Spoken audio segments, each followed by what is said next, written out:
Congratulations! You followed the procedure and made it to the shelter.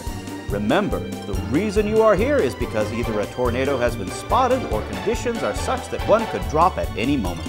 Today we're going to help better prepare you for that situation.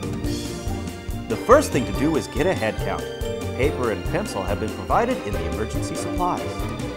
For larger facilities such as Hayes, you may need to use the two-way radio to communicate with the other shelters to determine who is still in the building and who is left. Nex-Tech has provided several items to assist in a tornado situation. Let's listen to Phil S. explain what the items are available for you. Hello, my name is Phil S. When entering the shelter, you should remember the weather radio. If you forget, you can either use your phone or if your facility has a two-way radio, the weather station is programmed on that handheld.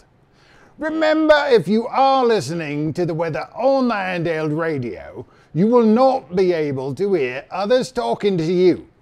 Depending on the size and location of the shelter, a few of the following supplies may differ, but for the most part, all shelters shall have the following items. An emergency response plan, a supply box, complete with pen and paper, if you want to write me a dirty little note, bandages, tape, ace bandages, trauma dressing, and there's a whole lot of trauma around here, gauze pads, a CPR disposable mouthpiece, a crank flashlight, scissors, if you need to cut a lad's dress off, leather gloves, a pillow and a blanket, not for napping lads.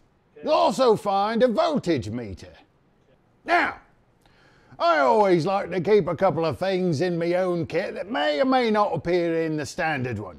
For starters, I like a little air freshener, because we all know, first you say it, then you do it. Don't judge me. After that, keep a wee bit of lotion. Makes the hands nice and soft. And it also comes in handy when it has to put the lotion on its skin to avoid getting the hose again.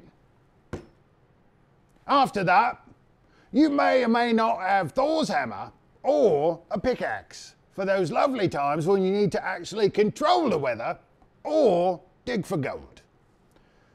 And beyond that, we always like to keep a plunger around, just in case the shit gets deep. Yeah. Once again, my name is Phil S, and my cheese has slid completely off me cracker.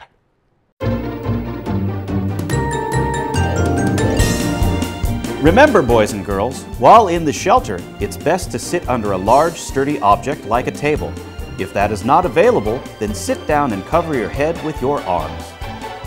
If a tornado does hit, it is important to stay calm and follow the suggestions from Firefighter Joe. Hello fellow co-workers, it's Fireman Joe. If the building is stable and it is safe for you to stay in the shelter, then do so. Check for injuries. Notify the emergency response coordinator of your status.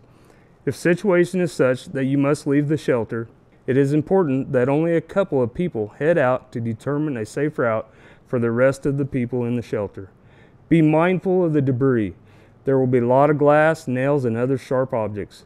Also, be careful of electric wires within the building and electrical lines outside of the building. Some of our offices have generators. If they are running, then the building is energized, even if the outside lines are down or dead. After this training, everyone should take some time and go outside of their building and locate the overhead lines and around your facility. This may determine which way you will exit the building. Be careful. Statistics show half of the injuries reported in a tornado situation occur after the tornado.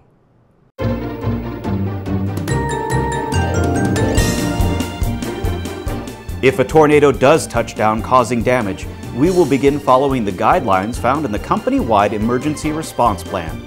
This plan can be found on Yak under the emergency button.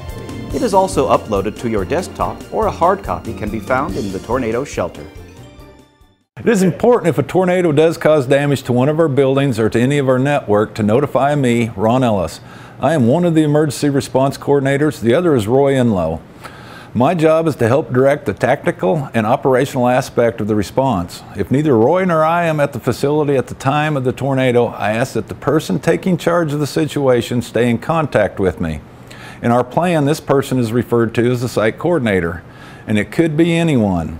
Once it is safe to leave the building, I ask that all you gather in a safe location so we can begin our plan of action.